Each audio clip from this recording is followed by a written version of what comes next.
Исәнмесез, эфирда яңалыклар вакыты, студиядә Лина Хәсәншина.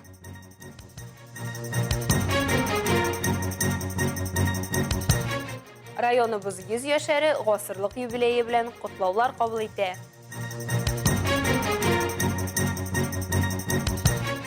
Бүген халыкара боз ясаучы көне.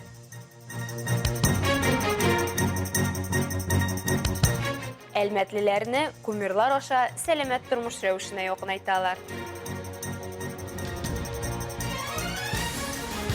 Бала карау өчен пособие күләме февральдән артачак. Моның хакта социаль фондның Татарстандагы төбәк бүлекчәсе матбугат хезмәте хәбәр итте. 2024 елның гыйнварыннан яңа закон үз көченә керде. Балага яшь ярым булганчы ук эшкә чыккан әти-әни хәзер бала карау өчен пособие алу хокукын югалтмаячак. Шул исәптән яңа кагыйдә тулы булмаган эш көненә чыкканда да өйдән торып һәм дистанцион рәвештә эшләгәндә дә гамәлдә. Вакытлыча эшкә яраксыз һәм бала карау буенча ел ярымга кадәрге пособиеләрнең максималь күләме әти-әнинең уртача хезмәт хакының 40% тәшкил итә. Минималь айлык түләү 8500 сум, ә максималь түләү 33200 сум тәшкил итә. Билгеле булганча, түләүләр быелның 1 февральнән индексацияләнә. Әлмәт үзенең эш сөючән һәм ватанпәрвәр шәхесләре белән дан тота. Араларында 100 яшәрләр дә бар. Аларның һәрберсенең язмышы гыйбрәтле һәм үрнәк булырлык.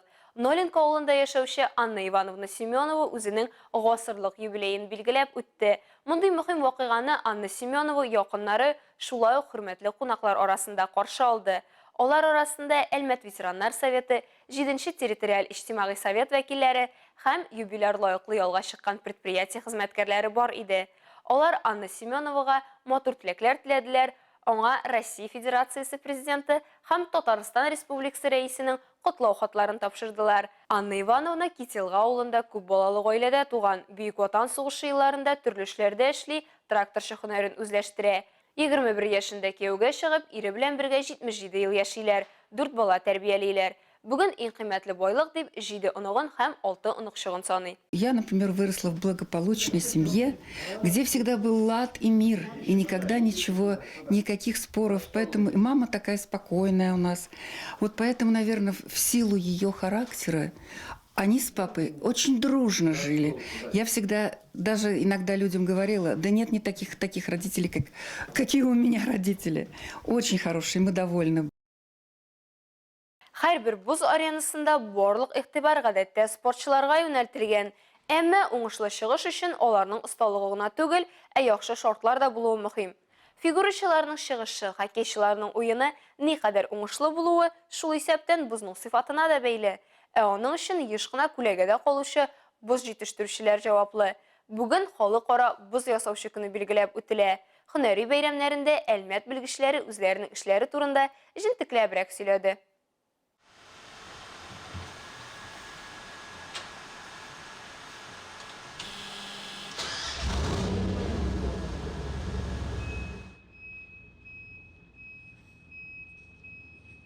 Александр Ергановның бу һөнәргә килгәненә 20 ел. Ул бу эшкә инде яшьләрне дә өйрәтә. Үзе билгеләп үткәнчә, боз өчен җавап бирү ярыйсы ук кызыклы һәм мавыктыргыч эш.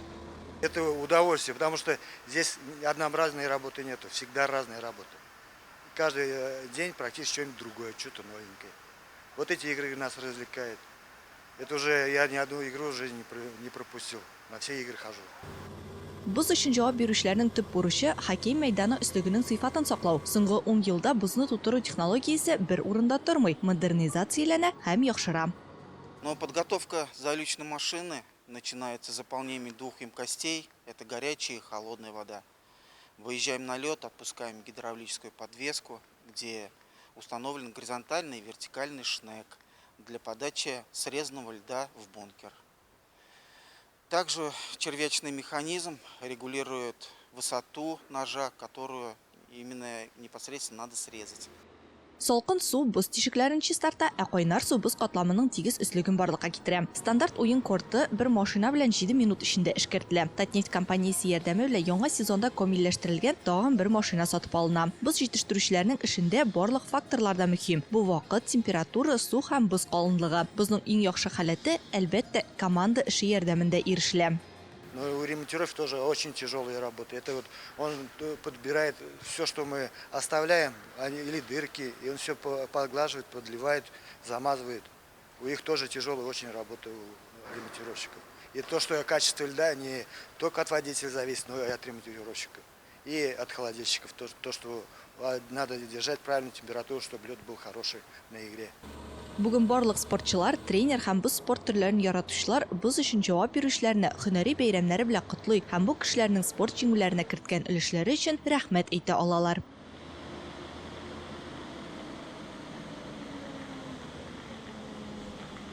Алсу Нуриева, Рамил Базартинов, Яңалыклар вакыты, Луч Әлмәт телекомпаниясе.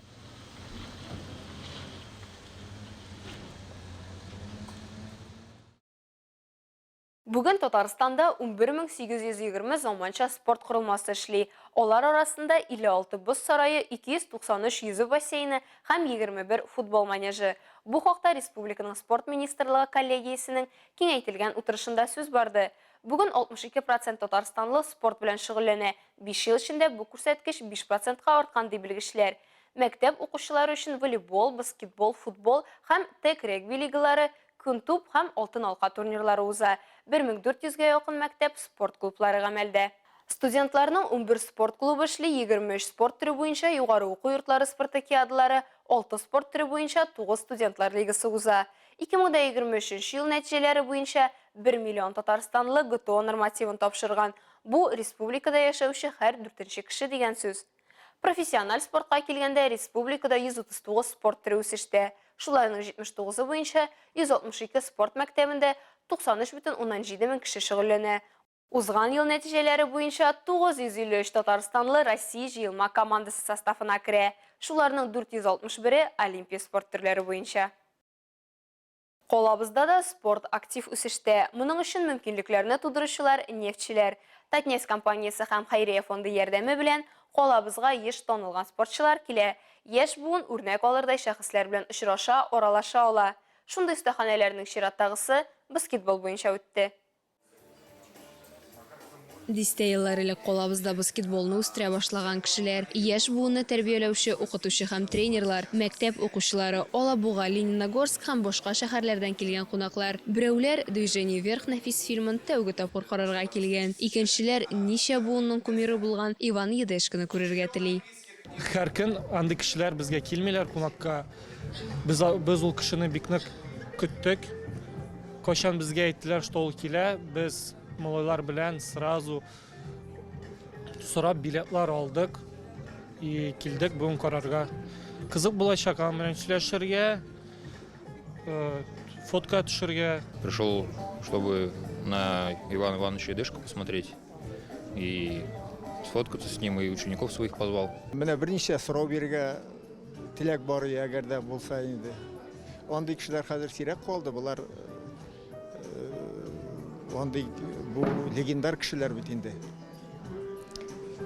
Бик кызыклы булыр дип уйлыйм инде.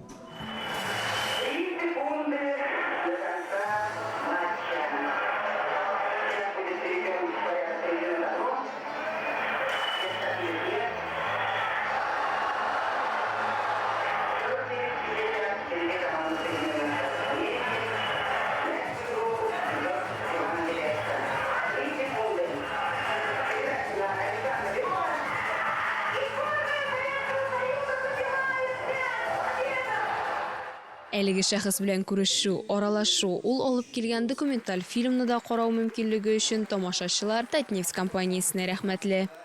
Это удивительное событие, вот все-таки 79 лет ему. Спасибо объединению Татнефть за то, что все-таки организаторам, за то, что решили такое историческое событие провести в нашем спортивном городе. Хоть и маленький город, но очень спортивный. 1972 елга Олимпия уеннары җиңүчесе, дөнья чемпионатлары алтыны, Европа һәм Советлар Союзы чемпионатлары кубоклары һәм медальләре иясе, Совет баскетболчысы, СССРның атказанган спорт мастеры һәм атказанган тренер, почет билгесе ордены кавалеры Иван Едешко колабызга килүе сәламәт яшәү рәвешен алга сөрү. Ребята, молодежь, главное это сделать себя профессионалом в любой области. Если вы профессионал, у вас будет все. у вас будет все и любовь родителей, близких. Вы будете заметны в этом непростом мире, вы будете на своем месте, у вас будут деньги, вы будете зарабатывать хорошо, у вас будет все. Это и есть профессионал, это и есть профессионализм.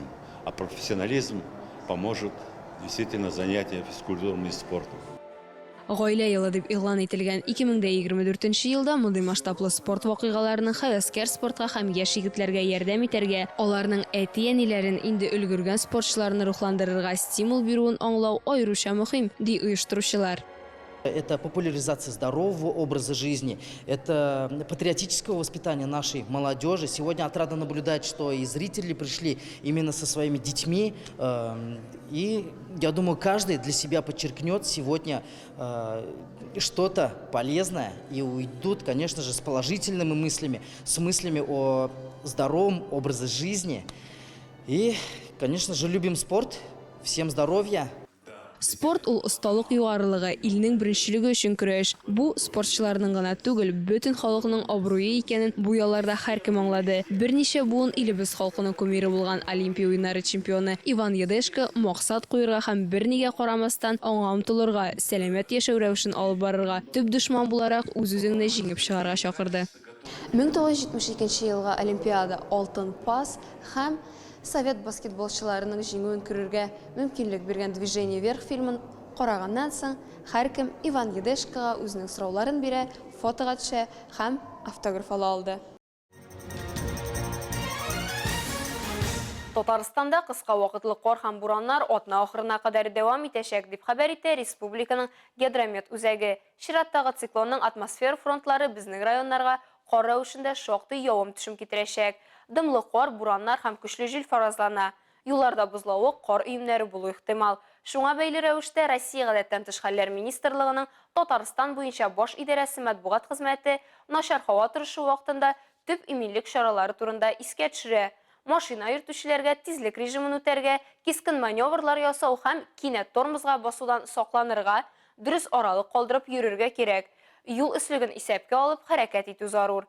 Җәяүлеләргә җәяү йөргәндә һәм юл аша чыкканда сак булырга киңәш ителә. Машина йөртүчеләргә һәм җәяүлеләргә юлларда игътибарлы булырга, шулай ук коммуналь хезмәтләрнең территорияләрне җыештыру эшенә комачауламау зарур. Әлегә шулар, мин Лина Хәсән, монтаж операторы Динара Гайнетдинова сезнең белән сау булашабыз. Исән-имин булыгыз.